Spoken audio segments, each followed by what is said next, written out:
and welcome to Community Corner. I'm Jen, community developer on the game. Last July, we invited a couple of our most involved players to Montreal, and one of them, GeoFurb, asked, how does sound propagation work? The answer was really interesting, so we discussed this today, and this is why I will be joined by our audio director to talk about it.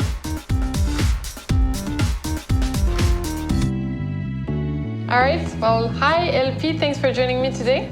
First off, let's start with the basics. How is spatialization usually done in games? So typically, what you'll find in games is what we call occlusion. Occlusion is you have a sound on one side of a wall and you're listening from the other side.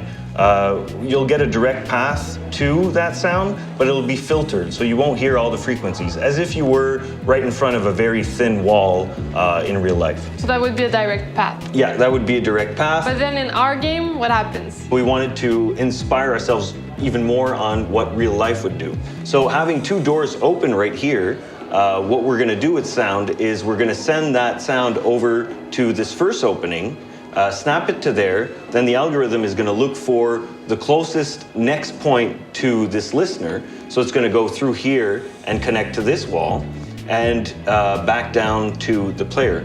Essentially, if you split that, the sound is going to be virtually positioned here. So this listener is going to hear the sound coming from that door.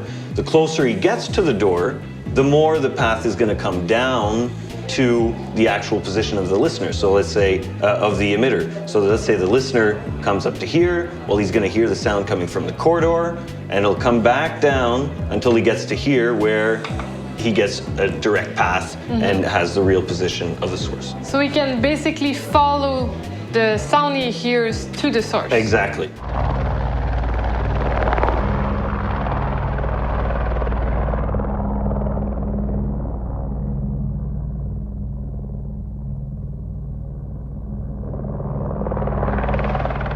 And what happens if, let's say, this guy over there, the sound emitter, gets close to the wall and starts banging on it, putting, let's say, a breach charge? So as if it would be in real life, if I bang on this wall and you're right beside it, you're going to hear the banging on the wall. So when somebody places a breach charge, breaching charge is ready.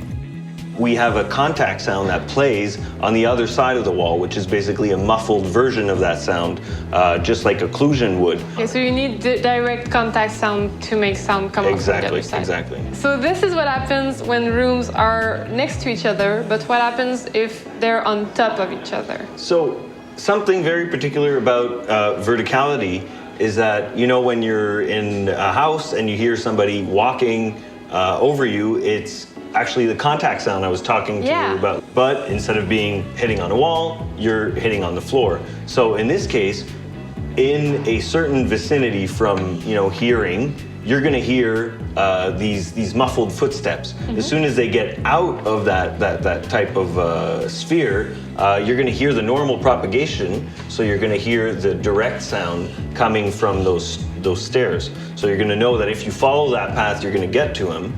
But that added extra information of, oh, he's right over me, well, that can help a lot with, you know, breaching traps and also line of sight floors. So you could decide to shoot him through the floor as well.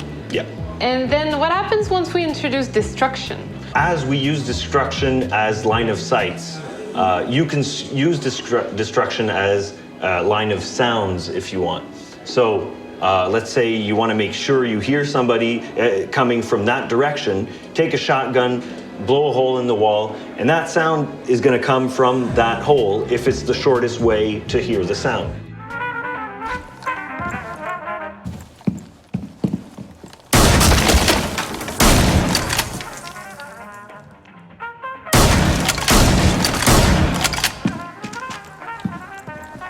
So LP, how can our players use sound to their advantage? So the first tip I'd give is get yourself a good pair of headphones and listen to the game loud. The game was mixed to be closer to reality, and you get a lot more dynamics and you can understand better perception of sound if you're listening to it louder. The other thing is that there's a lot of sounds that were put in there as feedback. It's super natural, it feels realistic, and they give really good feedback on where the enemy's gonna breach. So yeah, that's what I'd say to get the best experience. All right, well, thank you so much, LP, for taking the time. And thank you for joining us. We hope you enjoyed this conversation. If you want to join the discussion or ask a question, head over to our forums or to our subreddit. See you next time on Community Corner.